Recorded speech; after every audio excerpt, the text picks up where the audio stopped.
let's talk about Trump's businesses. You should talk about this money. I just don't want to, but I will. So Trump's businesses, and that means, Trump hotels, Trump everything. Trump had, a lot of time in the business world, built a lot of businesses. And while most presidents, if they have businesses and they become president, they separate themselves from that, he never dropped the ownership and gave it to other people. He kept the ownership while serving in public office, which is different than how, say, Jimmy Carter, who had a peanut farm that he gave up, how he did it, or other presidents did it. Anyway, while within his position of presidency, and while he was president of the United States, he, according to a report produced by the House, mostly Democrats, I do want to mind you, it's Democratic staff like Representative Jamie Raskin and other ranking members of the House, mostly Democrats, have put together a 156-page report alleging that Donald Trump got $7.8 million, at least $7.8 million, while he was president from foreign entities, which include things like the Chinese government and the Saudi government. Now, this did not throw me much of a curveball.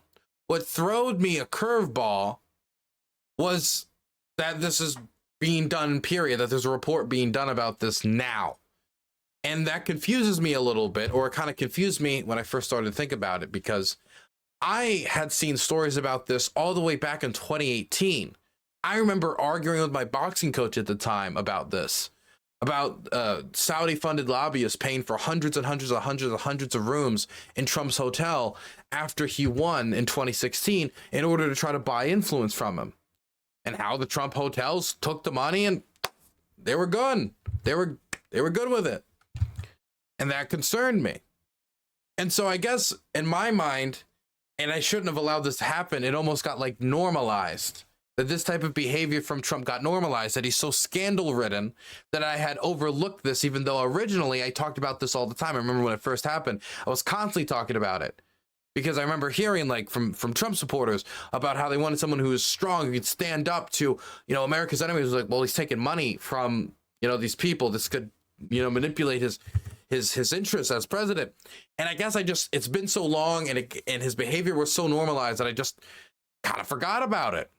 But here we are. What, like 4 years later? I remember part of the reason it got dropped was that they were looking into it while he was president, but then they dropped it because he was no longer president.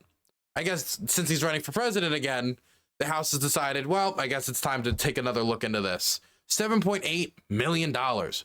Former President Donald Trump businesses received millions of dollars from foreign entities located in 20 different countries during his presidency, according to a new report released Thursday by Democrats on the House Oversight Committee.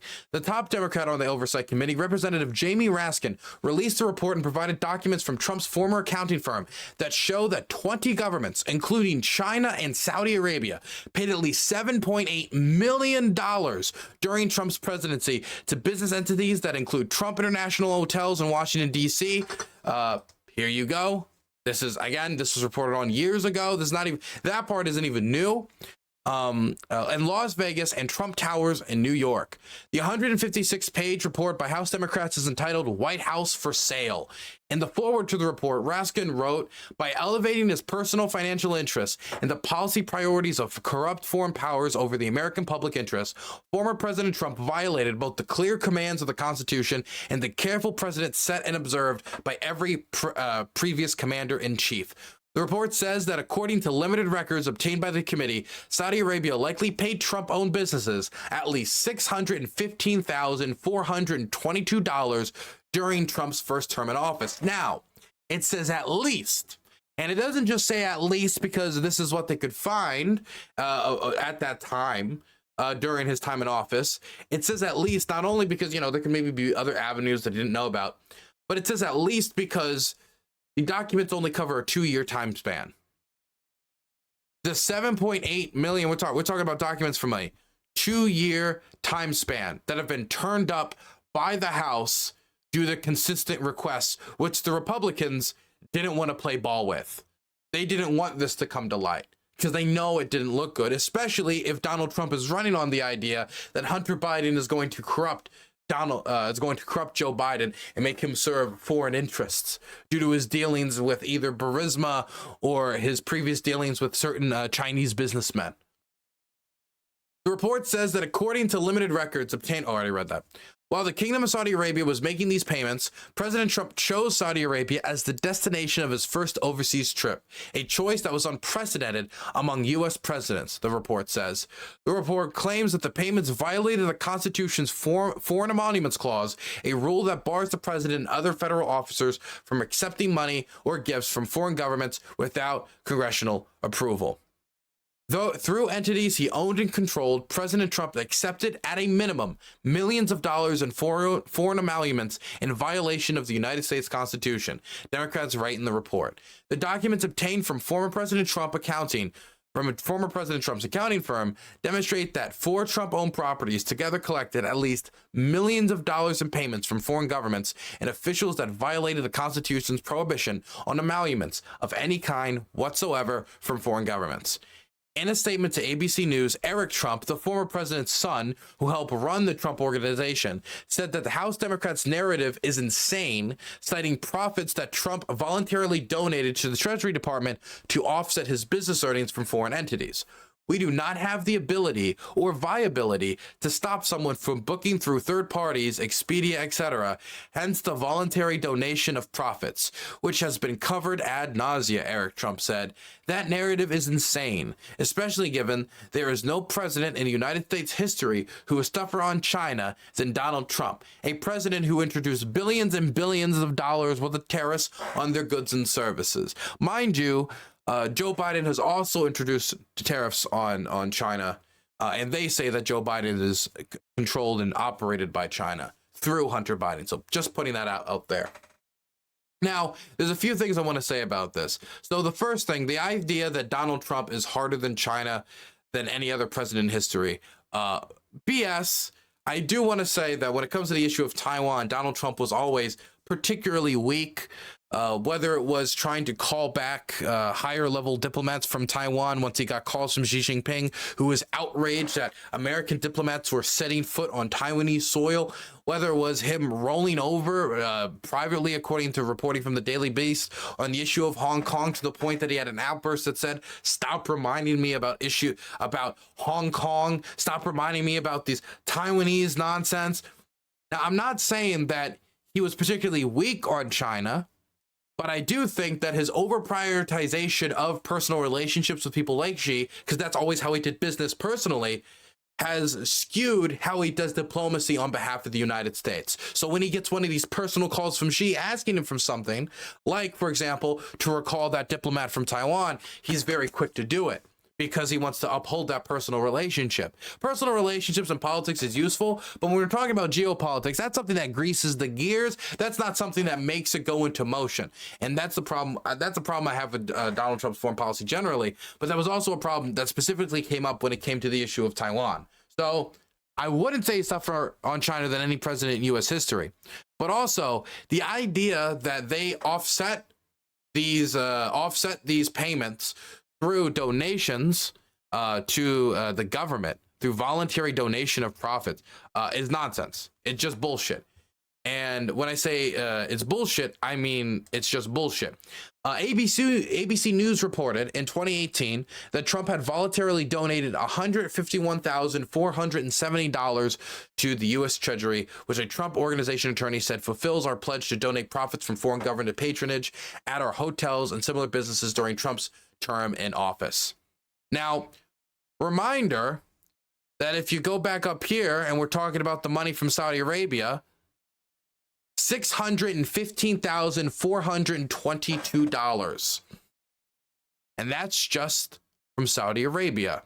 And that, again, just from Saudi Arabia, 100,000 isn't covering even that. And we're just talking about Saudi Arabia here.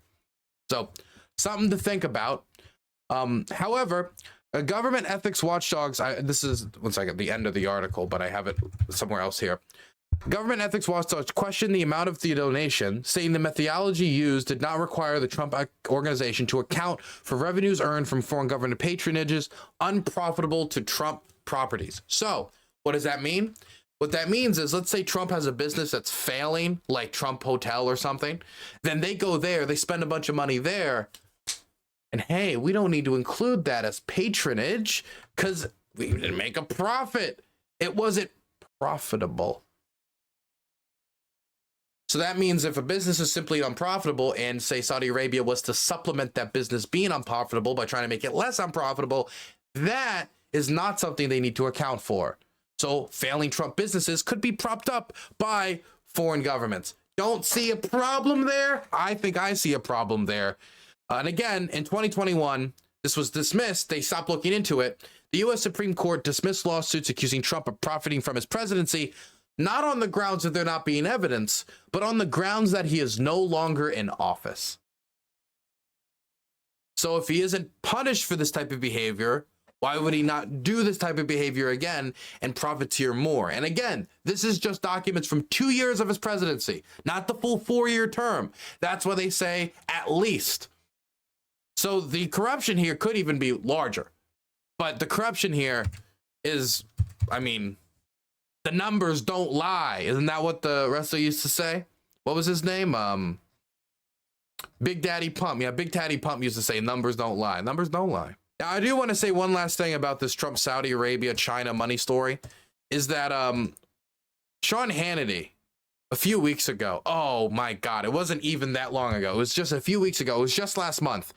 He was doing his show and, you know, he started to talk about Hunter Biden and these business deals with Chinese businessmen and the deals with Rizza. And this is what he started to say. He said, man, people would be furious if Trump and Trump organization were making millions from China.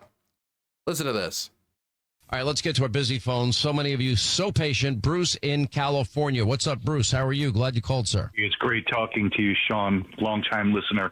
Hey, there's so much news going on, but what I just want to say is that Hunter Biden, nothing is going to happen to him because of the timing. Again, they indict him last week, which means he's not going to have to get a deposition this week.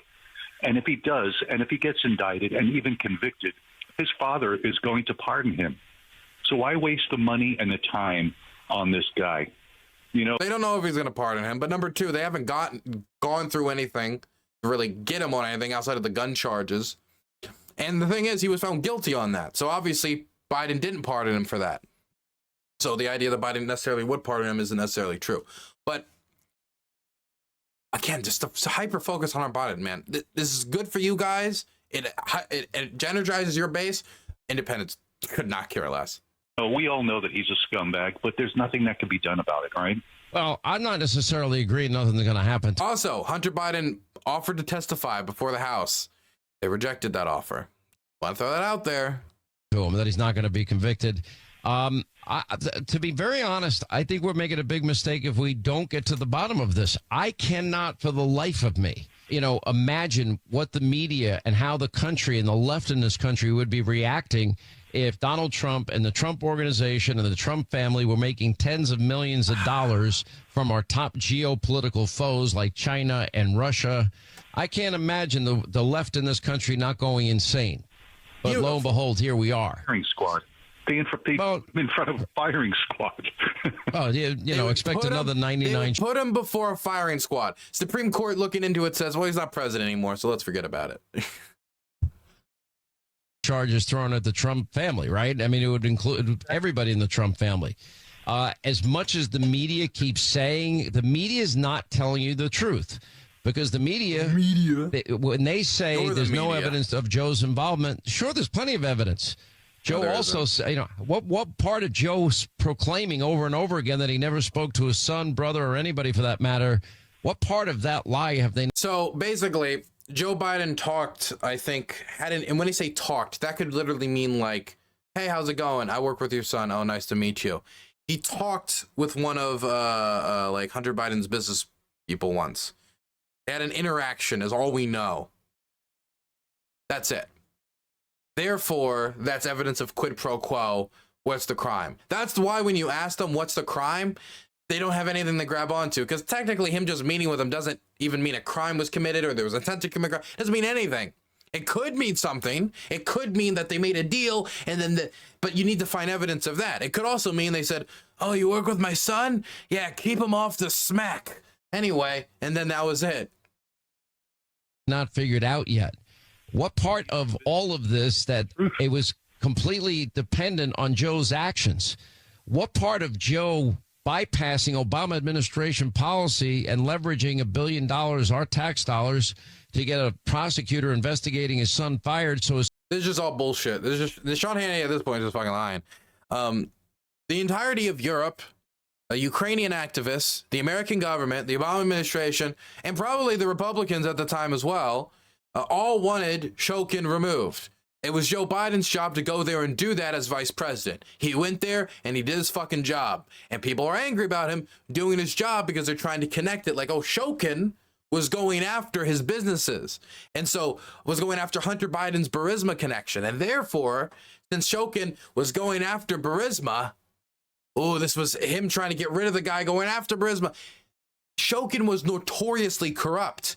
If the strategy was, and this is my view, if the strategy was to get Shokin to leave Burisma alone due to some cases it had, why wouldn't they just engage in corruption with Shokin? Why would the strategy be, if Biden wants to, be corrupt with his son, to go fire the corrupt guy that they could have just been corrupt with? It doesn't make sense to me. Oh, you know what would be good for Burisma? If we got a prosecutor who was more aggressive against corruption. I don't understand that. So they haven't been able to prove that Biden went there to fire him for that reason. There's good reason to believe that most of Europe and most Ukrainian activists wanted him fired anyway. If we were going to give more financial assistance to the Ukrainians, our mindset was, and I thought the Republicans would be more financially conscious about this, is if we're going to give financial assistance to a state, we want to make sure that state isn't allowing corruption to fester. Who would go after the corruption? The prosecutor. So if you have a corrupt prosecutor and a country is asking you for financial assistance, I don't think it's that crazy to say, hey, we need you to deal with corruption for us to give you anything, so I will leverage this against you. Unless you get rid of your corruption issue in your prosecution, then so you can go after more corruption, then I'm not going to give you aid. That was the idea, and it worked. But nobody has any evidence that it was to save his son's business dealings. It's all speculation, which is why, again, when you ask Republicans, what's the crime that Hunter Biden committed, or what's the crime that Joe Biden committed, none of it is anything that could bring Joe Biden forward and accuse him of a crime. It's stuff like, oh, well, Hunter Biden did drugs. That's a crime. Well, Hunter Biden violated gun purchasing laws by purchasing a gun while not disclosing he was using drugs at the time. You get point to stuff like that. But as of right now, they have no crime they can throw at Joe. Where if you talk about Donald Trump, the mishandling of classified documents, that's the crime. That would be the crime. When you talk about the other case, someone might say insurrection. That would be another crime. You can disagree about that. You can't really disagree with the classified documents. But those are crimes you can at least accuse of. They don't even got one yet for Joe Biden. So I don't even know how to respond to it. Son can continue to enrich himself. Tell me why all of that is not evidence. How is it not evidence, the WhatsApp message? I'm sitting here next to my father, and you have not fulfilled your commitment to us. And that doesn't prove that Joe Biden was involved. That proves that Hunter Biden was leveraging his relationship with his father to try to get forward in life, which, and I'm going to be blunt here, the son of the president or the son of the vice president or the sons of powerful people do that all the time. You don't think Eric Trump leverages his father in order to get financial contributions from his friends or in order to get business dealings or anything like that? That's the problem with meritocracy in this country. That's the problem with people being like spoon-fed losers. You can talk about that, but that doesn't prove that Joe Biden committed a crime. That proves that his son used his father's name to try to get ahead in life. And with everybody that he knows and my ability to hold a grudge, you're going to regret it. It sounds like a shakedown to me. So, we'll see what happens, but I think we certainly have to pursue it. I think the country needs to have full, complete knowledge of it. I hope they pursue it, but they're not gonna. I hope they keep digging and digging and digging. So far, they found nothing. If they found some, they would be happy to have Hunter Biden testify in front of them, in front of the whole country, so they can humiliate him and his father. He offered, they rejected it. He probably wouldn't offer unless he knew, if he knew they had some. Anyway, good luck to their investigation. Waste the rest of your time as the majority. Rage Weapon, thank you for the Prime. Part of the reason they're doing this is because the Republicans can't do anything else. Rage Weapon, thank you for the Prime. Beats up for 21 months and on a 2-month streak. Nepotism exists, get over it. When nepotism is bad, you can critique nepotism. But, critiquing nepotism as a supporter of Donald Trump is fucking ridiculous. Not only is Donald Trump's children examples of nepotism, how they were able to get involved in his administration, but Donald Trump himself is an example of nepotism.